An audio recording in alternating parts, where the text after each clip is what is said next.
gloire à Dieu, que le Seigneur vous bénisse abondamment et que le Seigneur vous garde et vous protège.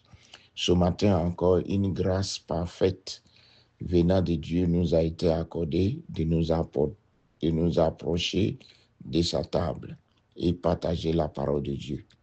Seigneur, nous te disons merci et nous te rendons grâce. Dispose nos cœurs à l'écoute de ta parole et permets que nous puissions assimiler quelque chose qui va nous permettre de vivre selon cette parole-là. Béni soit ton nom, Père, au nom de Jésus-Christ. Amen. Bien-aimés, ce matin, le Saint-Esprit nous amène dans le livre de Éphésiens chapitre 4 et nous commençons à partir du verset 17. Voilà ce que Dieu dit. Voici donc ce que je dis et ce que je déclare dans le Seigneur. Vous ne devez plus marcher comme les païens qui marchent selon la vanité de leurs pensées. Verset 18. Ils ont l'intelligence obscurcie, ils sont étrangers à la vie de Dieu à cause de l'ignorance qui est en eux, à cause de l'endurcissement de leur cœur. Verset 19. Ayant perdu tout sentiment, ils se sont livrés au dérèglement pour commettre toute espèce d'impureté joint à la cupidité. Verset 20. Mais vous, ce n'est pas ainsi que vous avez appris Christ. Si du moins vous l'avez entendu, et si, conformément à la vérité qui est en Jésus-Christ, c'est en lui que vous avez été instruits à vous dépouiller par rapport à votre vie passée du vieil homme qui se corrompt par la convoitise trompeuse. Amen. Donc, le Seigneur veut nous faire comprendre quelque chose ici. Bien-aimés, je vais vous poser une question. Est-ce que nous pouvons marcher comme nous voulons, c'est-à-dire marcher selon le péché, marcher dans le péché, faire tout ce qui est mauvais, faire tout ce qui n'est pas la gloire de Dieu? Quelle sera la finalité de toutes choses? Je dirais qu'on ne va rien récolter et on va manquer le royaume des cieux. Et c'est vrai, on va manquer le royaume des cieux. C'est pourquoi le Seigneur nous fait comprendre que nous ne devons pas marcher selon le penchant de notre cœur, mais nous devons être transformés et renouvelés par le renouvellement de notre intelligence. Parce que si nous marchons selon la manière que notre vieil homme nous conduisait dans le temps passé, nous ne pourrons pas faire la volonté de Dieu. Parce que notre vieil homme, autrefois, marchait selon les penchants de notre cœur, c'est-à-dire ce que notre cœur désirait. Mais maintenant que nous avons accepté Jésus, est-ce que nous allons continuer à marcher comme autrefois quand on ne connaissait pas Jésus? Mais non. Si nous faisons comme ça, en ce moment, Christ est mort sur la croix. Pourquoi? Parce que la mort de Christ sur la croix, c'est pour que nous ayons la vie. C'est-à-dire d'abord la vie des transformations et la vie éternelle. Christ est mort pour que nous puissions être transformés, changés pour la vie de Christ et ensuite pour le royaume des cieux. Si nous disons que nous connaissons Jésus et que nous l'avons compris écouté sa parole et nous avons compris, nous devons, bien aimer, marcher selon la vérité qui est écrite dans sa parole. Parce que si nous n'avons pas la vérité, qu'est-ce que nous allons avoir? Les ténèbres. Tous ceux qui n'ont pas la vérité de la parole ont quoi? Les ténèbres. C'est pourquoi Jésus-Christ dit, la lumière est venue vers eux, mais ils ont préféré les ténèbres. Pourquoi? Parce qu'ils ne voulaient pas laisser tomber les mauvaises œuvres. Ils voulaient demeurer encore dans les mauvaises œuvres. Voyez? Alors que si tu sais ce qu'ils font en cachette, c'est très honteux. C'est pourquoi, bien aimé, ce matin, le Saint-Esprit nous tire l'oreille dessus pour que nous puissions comprendre que nous ne devons plus marcher selon notre vieil homme. Parce que la mort de Christ et sa résurrection a déjà crucifié notre vieil homme. Et il nous a vraiment transformés et nous a amenés vers l'homme nouveau. Et l'homme nouveau se renouvelle dans la parole de Dieu. Et la parole de Dieu, c'est quoi? C'est la sagesse. La parole de Dieu, c'est la lumière de Dieu qui nous permet de discerner et comprendre et voir qu'est-ce qui est la volonté de Dieu. Qu'est-ce que Dieu veut et qu'est-ce que Dieu ne veut pas. Bien aimé, c'est quelque chose de très important que chacun de nous doit attacher une attention particulière. Si vraiment tu veux faire chemin avec Jésus, il faudrait que le vieil homme soit continuellement crucifié à Christ et que l'homme nouveau qui se renouvelle par l'intelligence de Dieu puisse continuer à nous guider. Sinon, qu'est-ce qu'on va faire? On n'aura rien. On ne peut pas marcher dans le péché et puis attendre l'arrivée de Jésus-Christ.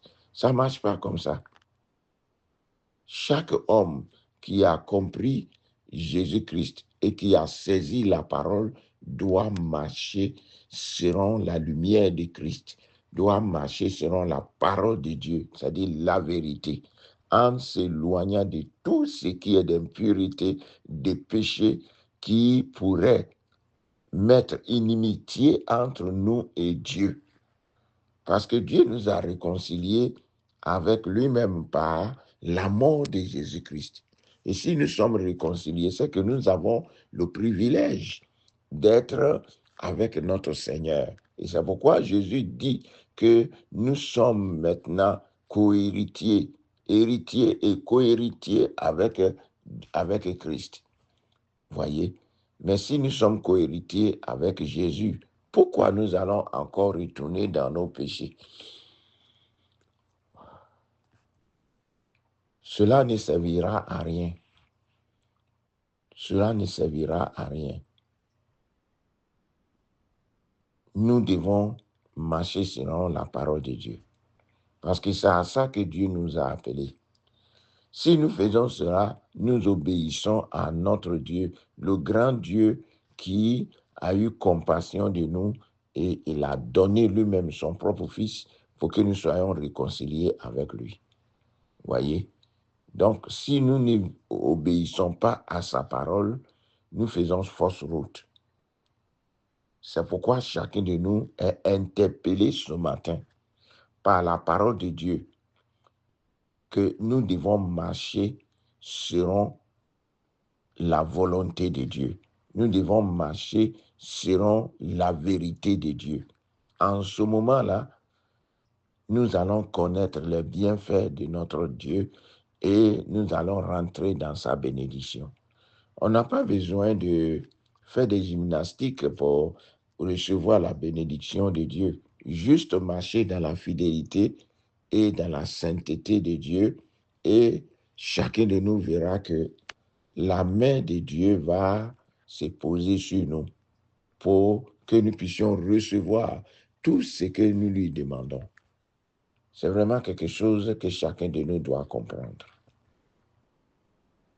Jésus-Christ est venu, il est mort et il nous a rachetés par son sang qui est versé sur la croix pour que nous puissions connaître Dieu comme il se doit. Et nous l'avons connu parce que la vérité nous a été révélée par la parole de Dieu.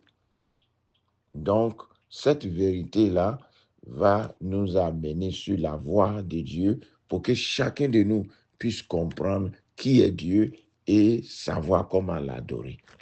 Et je vous dis que chacun de nous sait comment adorer Dieu. On adore Dieu par l'obéissance. On adore Dieu par un comportement bien approprié, c'est-à-dire la sagesse de Dieu qui se trouve dans sa parole. C'est ça. Même quand je chante un cantique et que je n'ai pas l'obéissance à Dieu, le cantique que je chante là n'a pas de sens. Le Seigneur nous dit que la prière du juste a une très grande efficacité, mais la prière du pécheur est une abomination à l'oreille de l'Éternel. Vous voyez pourquoi? Parce que Dieu vit dans la sainteté. Dieu est saint. C'est pourquoi il nous appelle en tant que ses enfants à être saints. Vous voyez, ce qui sort de notre bouche, ce que nous touchons, ce que nous faisons, là où nous allons, ce que nous disons, tout cela doit être en harmonie avec la parole de Dieu. Quand quelqu'un marche selon la parole de Dieu, il se sent libéré, il se sent à l'aise, il a la joie de Dieu. Il n'y a rien qui le tient en captivité. Parce que laissez-moi vous dire que la vérité, quand elle n'est pas dite, elle fait quoi? Elle met la personne en prison. Tous ceux qui ont caché la vérité ont fini par être dans la prison de l'ennemi. Et quand tu es dans la prison de l'ennemi, tu deviens un homme qui a peur, un homme qui est craintif, un homme qui n'est pas vraiment bien posé, qui est toujours en train d'aller à gauche, à droite. Pourquoi? Parce qu'on ne peut pas cacher la vérité. La vérité finit toujours par sortir à la surface. Donc, bien aimé, c'est très important que toi et moi, nous tournons nos regards vers la parole de Dieu et que nous marchons vraiment selon cette parole-là. Et Dieu nous a donné la capacité de le faire. On peut le faire. L'obéissance à Dieu est en chacun de nous. Mais c'est notre cœur qui nous pousse des fois à faire des choses qui ne sont pas la gloire de Dieu. Si je veux suivre Dieu, tout ce qui est désir qui n'est pas la gloire de Dieu, je dois mettre ça de côté. Parce que je ne peux pas suivre deux maîtres. Soit j'abandonne l'autre et je suis l'autre. C'est très important. Je ne peux pas suivre les deux à la fois. J'abandonne un et je suis l'autre. C'est comme ça que Dieu veut que nous fassions. Et si je le fais, vous allez voir que ma vie chrétienne va être une vie remplie de bonheur, remplie de joie et remplie de paix.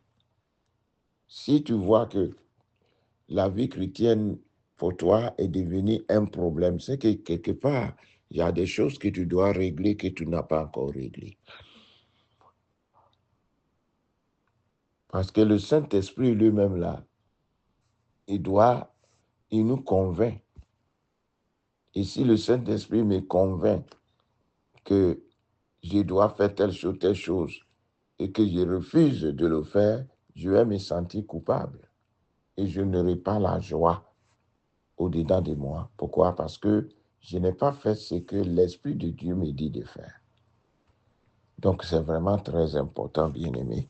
C'est très important que nous puissions suivre la voie de Dieu et marcher selon la voie de Dieu. Le verset 20 dit, « Mais vous, ce n'est pas ainsi que vous avez appris Christ. Si du moins vous l'avez entendu Et si, conformément à la vérité qui est en Jésus-Christ, c'est en lui que vous avez été instruits à vous dépouiller. Amen. Donc, si du moins nous avons appris Christ et nous avons accepté de marcher selon la manière que nous l'avons appris, vous allez voir que notre vie sera une vie de joie, une vie qui va glorifier le nom de Dieu. Mais si nous marchons comme des païens et nous ne faisons pas ce qui est la volonté de Dieu, qu'est-ce qu'on va récolter? La tristesse, la peur et beaucoup d'autres choses que nous ne pouvons pas gérer. Quelqu'un qui ne prend pas Jésus au sérieux, comment il va vivre dans la joie? Il ne peut pas vivre dans la joie. Donc, bien-aimé, c'est très important pour toi et pour moi que nous puissions comprendre que Christ est venu, il s'est donné sur la croix pour nous, pour que nous soyons libérés et que nous puissions connaître la bonté de Dieu, qui est la sagesse de Dieu. Nous n'avons rien à perdre. Au contraire, nous gagnons en sagesse et nous gagnons en autorité lorsque nous obéissons à Dieu. Le Seigneur spirituellement bâtit des autels pour nous, pour que nous puissions vraiment surmonter et surpasser les choses de la terre. C'est ça, c'est vraiment très important que nous puissions comprendre que nous sommes du monde, mais nous n'appartenons pas au monde. Parce que si nous sommes du monde, nous serons obligés d'imiter ce que le monde fait. Alors que la Bible dit que nous ne devons pas aimer le monde. Que celui qui aime le monde, l'amour de Dieu n'est pas en lui. Vous voyez? Pourquoi? Parce que le monde aime faire ce qu'il veut. Le monde n'a pas l'obéissance pour Dieu. Le monde prétend que Dieu n'existe pas. C'est ce que la plupart des gens disent.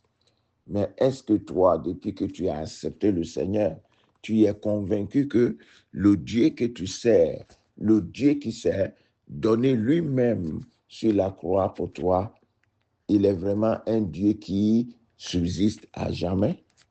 Si tu sais ça, pourquoi ne pas obéir à ce Dieu-là et marcher selon sa voie? Cela va t'aider et ça va ouvrir tes yeux spirituels et tu vas acquérir ce qu'on appelle la puissance et le pouvoir dans le Seigneur. Donc, bien aimé, c'est quelque chose de très important. Et chacun de nous doit vraiment ouvrir les oreilles et les yeux là-dessus pour comprendre que notre vie sur cette terre est une vie de transformation. Nous ne pouvons pas cheminer avec ce que nous avons laissé de côté et marcher selon ce qui n'est pas la gloire de Dieu et trouver la paix en Christ. Ça ne marchera pas. Si nous voulons vraiment la paix en Jésus, nous devons obéir à la parole de Dieu et accepter cette parole-là, faire chemin avec la parole pour recevoir de la part de Dieu une vie de maturité, une vie sincère qui nous amène vers le trône de Dieu. Vraiment que le Seigneur nous bénisse ce matin et que la grâce de Dieu soit avec nous. Bien-aimés, je dis toujours que c'est un encouragement pour que nous puissions nous tous sortir du monde et nous accrocher à la parole de Dieu sincère qui produit la paix et la joie en nous. Et quand tu as la paix, tu as la joie, tu es capable de servir le Seigneur comme il se doit. Que Dieu nous bénisse et que la paix du Christ soit avec nous. Bien-aimés, c'est ce que Dieu nous appelle à faire. On va le faire et il sait que le Dieu que nous servons, il n'est pas injuste pour oublier tout ce que nous faisons pour lui. Il connaît nos faiblesses, il connaît nos points forts. C'est pourquoi nous allons prier et demander à Dieu de nous aider. Parce que si lui, il ne nous aide pas, nous ne pourrons rien faire. Prions le Seigneur notre Dieu. Père, nous te disons merci pour ce que tu es Dieu et pour ce que tu règnes. Ta parole est esprit et vie. Et c'est cette parole-là qui a permis qu'aujourd'hui, Seigneur, nous avons accès à ton trône. Gloire à toi, Père. Ce que nous te demandons, Seigneur, c'est de nous aider à mettre cette parole en pratique. Ô Jésus de Nazareth, touche le cœur de tous. Mets ta paix et la compassion dans le cœur de tous. Et permets que, Père, nous puissions, éternel Dieu, nous entretenir avec toi chaque moment qu'éternel, nous sommes dans ta parole pour remporter la victoire sur l'ennemi. Gloire à toi, Seigneur, parce que tu es notre Dieu et ta main, Seigneur Jésus-Christ, est pour nous, Seigneur, la victoire que tu as instaurée. Que ton nom soit élevé, ton nom soit magnifié, ton nom soit exalté. Merci pour tous tes bienfaits. Gloire et honneur à toi. Car sans toi, nous ne pouvons rien faire. Nous te disons que tu es notre Dieu fidèle, notre majesté Jésus. Et celui qui nous tient, c'est toi. Que ton nom soit béni, ton nom soit glorifié. Merci Seigneur. Merci pour tous tes bienfaits. Gloire à toi, Papa, à cause de ta bonté. Père, nous prions pour les orphelins et les veuves et nous demandons ta grâce sur eux. Et nous demandons aussi, Seigneur, qu'ils puissent, Seigneur Jésus-Christ, marcher, que les veuves et les orphelins soient bénis et soient fortifiés à cause de ta bonté et ta grâce. Les jeunes soient fortifiés, qu'ils parviennent à la connaissance de la parole. Seigneur, fais grâce aux couples qui sont dans les situations difficiles et permets que la paix règne dans les maisons. Papa, nous te disons merci et nous te rendons grâce pour ce que tu es Dieu et tu vis d'éternité en éternité. Merci Seigneur pour tous tes bienfaits. Au nom de Jésus-Christ. Amen.